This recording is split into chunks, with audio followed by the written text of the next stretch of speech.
Coucou les amis, nous revoici pour Inktober Tangles pour le jour numéro 23, donc le 23 octobre, pour Olibo, le tangle Olibo, que je vais vous présenter avec différentes variations, ornements, voilà, six façons de faire.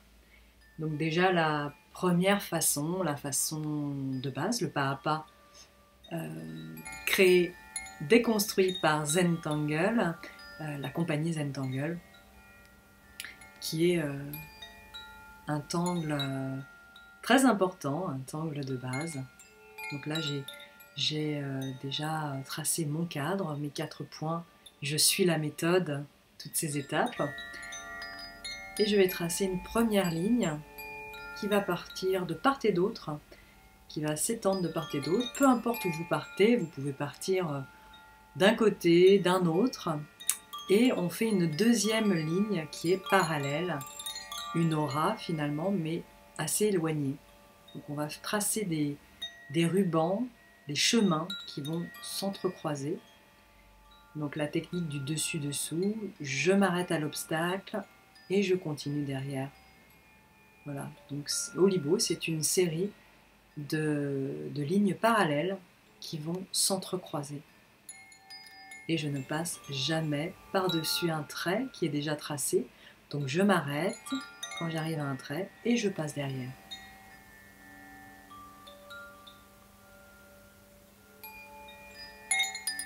Je vais continuer ainsi de suite à remplir l'espace, la section, la tuile qui m'est présentée. Et puis, je vais passer à l'ombrage. Donc je vous propose un premier ombrage. On va voir plusieurs types d'ombrage pour Olibo. Là, c'est passer un peu de crayon, de graphite, de chaque côté de ces deux lignes. Donc j'ombre vraiment la totalité du tangle, chaque côté.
Et voilà une première version de base. Je vous propose ici une deuxième version en partant toujours de la même façon, en traçant ces deux lignes parallèles, en remplissant mon espace, comme j'en le souhaite, ça peut être plus ou moins de lignes. Et cette fois-ci, je vais remplir l'espace, tous les espaces qui se sont créés entre mes lignes. Et je remplis de noir pour créer un vrai contraste entre les deux lignes parallèles qui forment un ruban blanc et puis les espaces entre ces lignes qui vont être des espaces noirs. Donc le contraste entre le blanc et le noir. Toujours très intéressant avec la méthode Zentangle, avec un tangle, de rajouter des notes de noir, de contraste sur ce papier blanc.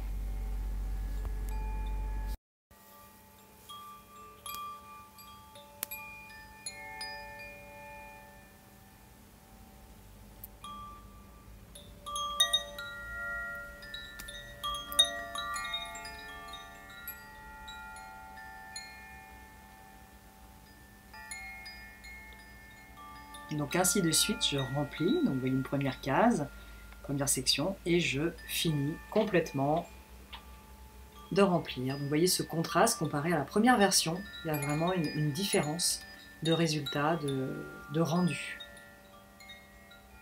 Et là, je vais changer aussi le type d'ombrage. Cette fois-ci, j'ombre uniquement les intersections. Vous voyez, toutes les petites lignes qui passent, le dessus-dessous. Dès qu'un ruban passe sur un autre, je mets un peu de crayon de chaque côté des lignes, du crayon, du graphite que je vais estomper.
Je vous propose maintenant une troisième version, toujours sur ces traits de base, que je remplis, que j'utilise à ma façon dans une section, une ficelle. Et cette fois-ci, je vous propose d'utiliser la technique du rounding, donc l'arrondi, qui consiste à noircir légèrement les angles pour arrondir tous les angles un peu pointus que l'on a entre nos rubans. Donc là, j'ai une forme et de chaque coin, je vais mettre une touche de noir. Donc c'est un travail assez délicat. Je vous conseille de prendre un feutre assez fin pour le faire. Et pour l'harmonie du tangle, je vais utiliser ce rounding dans toutes les sections, tous les espaces entre les rubans. Ensuite, je vous propose d'ombrer. Alors là, c'est une troisième proposition également d'ombrage. J'ombre cette fois-ci l'espace qui est entre les rubans. Donc je fais tout le tour et ensuite j'estompe vers l'intérieur, vers l'espace, le vide qu'il y a entre les rubans.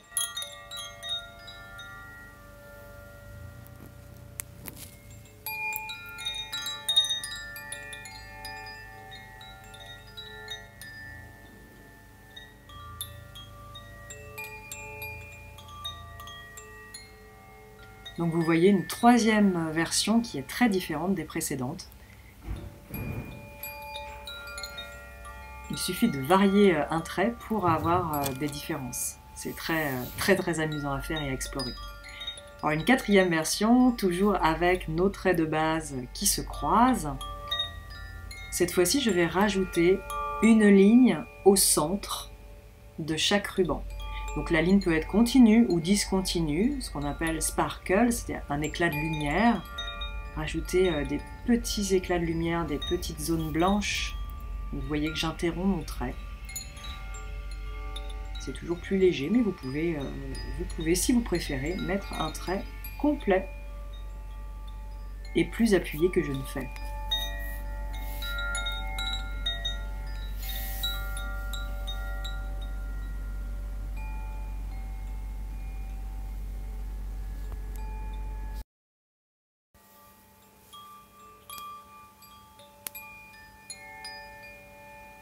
Et ensuite, deuxième point d'attention, c'est de mettre un des deux traits d'olibo, du ruban, plus épais. Donc je repasse une des lignes avec un feutre plus épais ou avec votre feutre fin, mais en insistant davantage, en appuyant et en passant plusieurs fois. pour obtenir une ligne plus noire qui va ajouter du contraste, comme un ombrage finalement, mais cette fois-ci on le fait à l'encre.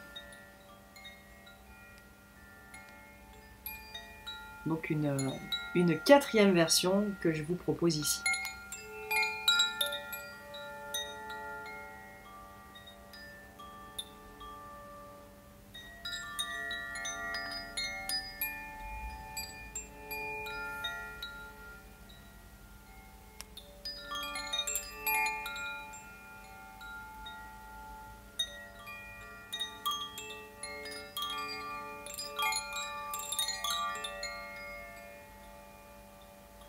Pour l'ombrage, on revient à l'ombrage qu'on a fait à la deuxième version, c'est-à-dire ombrer les intersections. Donc je mets un petit peu de crayon graphite à chaque intersection. Je choisis cet ombrage puisque j'ai déjà cette ligne noire plus importante d'un des côtés, donc il fait déjà de l'ombrage, donc je ne souhaite pas rajouter du crayon de papier en plus. Voilà, donc c'est une proposition, vous aurez peut-être envie de faire autrement. Écoutez-vous, faites-vous confiance, explorez. C'est tout l'enjeu, toute la joie que procure cette méthode Zentangle, pouvoir explorer à sa façon, se faire confiance.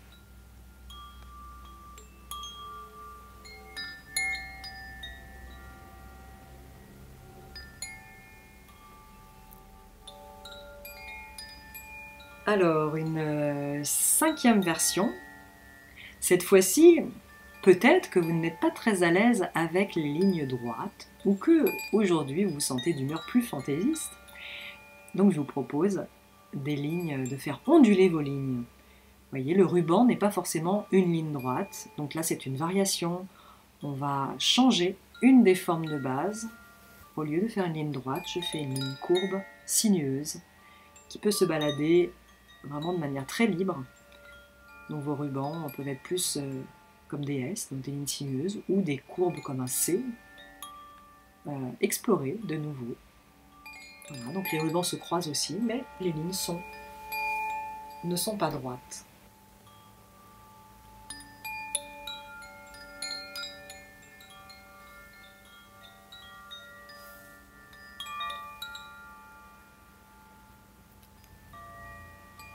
Donc déjà, changer cette forme de base, faire des lignes sinueuses, c'est déjà une belle variation. Mais on peut également ajouter une aura à l'intérieur du ruban. Donc je suis dans une aura interne, je double la ligne de part et d'autre, de manière très rapprochée. Et je fais ça dans tous les rubans.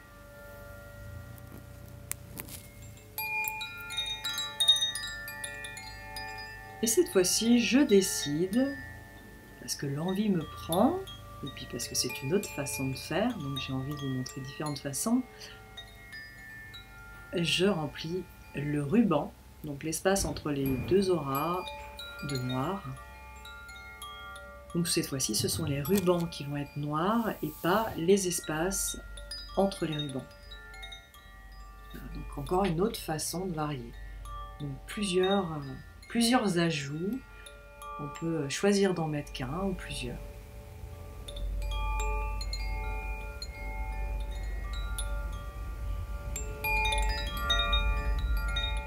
Pour l'ombrage, je vous propose dans cette cinquième version d'ombrer uniquement un des côtés du ruban. Donc je passe dessous et j'estompe délicatement en dessous du ruban. Et pour les suivants, pareil, je vais choisir en dessous ou je vais toujours être à droite par exemple. Je ne fais qu'un côté.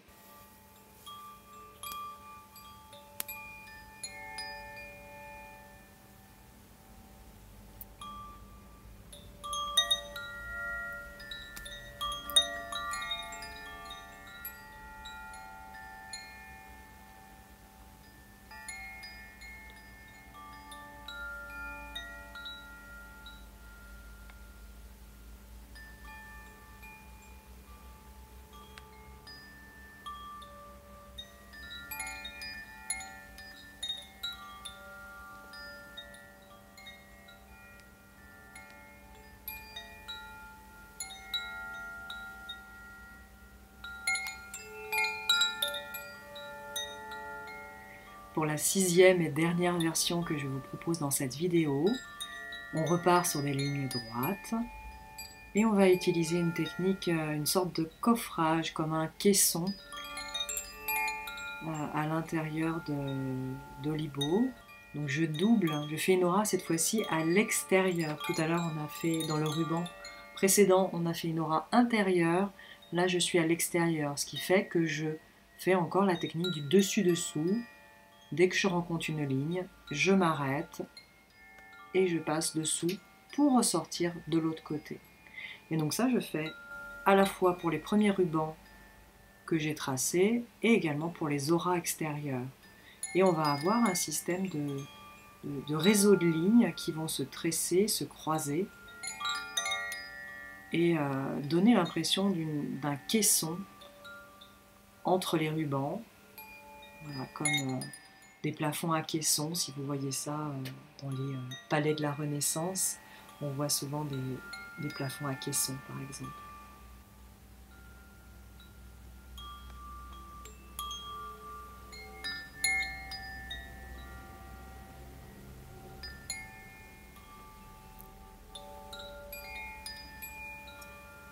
Je vais rajouter dans chaque section un niveau de ligne, donc un cadre, cette fois-ci qui va faire le tour de l'espace qui est dédié, qui est entre ces rubans. Et puis je connecte les pointes, les angles, avec un petit trait, ce qui va encore accentuer le côté caisson, coffrage. Donc j'adore cette version d'Olibo, coffring, tellement plein de possibilités avec ce tangle. J'ai appris à l'apprécier au fur et à mesure des années, parce que je vous avoue qu'au début c'était un tangle que je n'appréciais pas, il était trop linéaire, trop simple, je sais pas, je ne le trouvais pas vraiment à mon goût. Et puis je trouve que maintenant il y a tellement de possibilités, tellement de choix avec ce tangle que c'est très très chouette à explorer. Donc, vous voyez, je vous présente 6 versions, et même dans les 6 versions on peut encore les décliner. Donc plein de possibilités. Et je m'amuse beaucoup avec maintenant.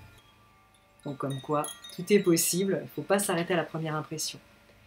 Donc après avoir fait ce coffrage, on pourrait s'arrêter là, mais je vous propose d'utiliser Olibo comme ficelle. Donc Olibo peut être utilisé effectivement comme une ficelle, c'est-à-dire il a des sections, donc à l'intérieur de chaque section, on peut dessiner un autre tangle. Donc là, je dessine printemps. Il n'y a pas besoin de faire un coffrage comme j'ai fait, ça peut être également fait sur une version simple. Donc vous pouvez utiliser Olibo pour découper votre tuile en différentes sections comme une ficelle et ensuite mettre plusieurs tangles ou un seul tangle dans chaque section. Je vous invite à explorer cela, c'est vraiment très très chouette à réaliser.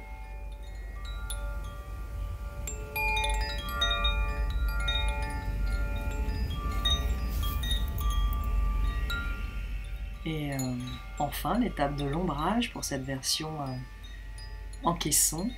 Je vais décider d'ombrer pour mettre en valeur l'intérieur donc le tangle qui a été dessiné à l'intérieur de chaque section. Ça donne un effet de profondeur. Vous avez donc l'effet caisson qui est en blanc, qui est à la lumière. Et puis en creux, vous avez printemps, le tangle qui est dessiné au fond.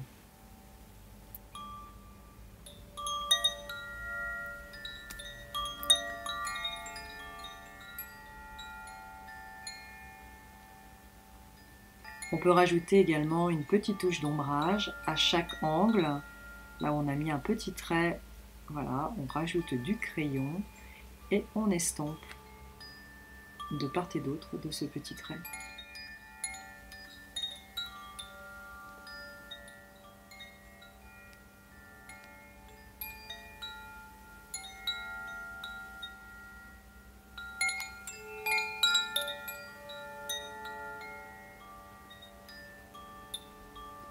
Voilà, dans cette vidéo, je vous ai proposé 6 versions d'Olibo. J'espère que ça vous a amusé, que vous en trouverez d'autres.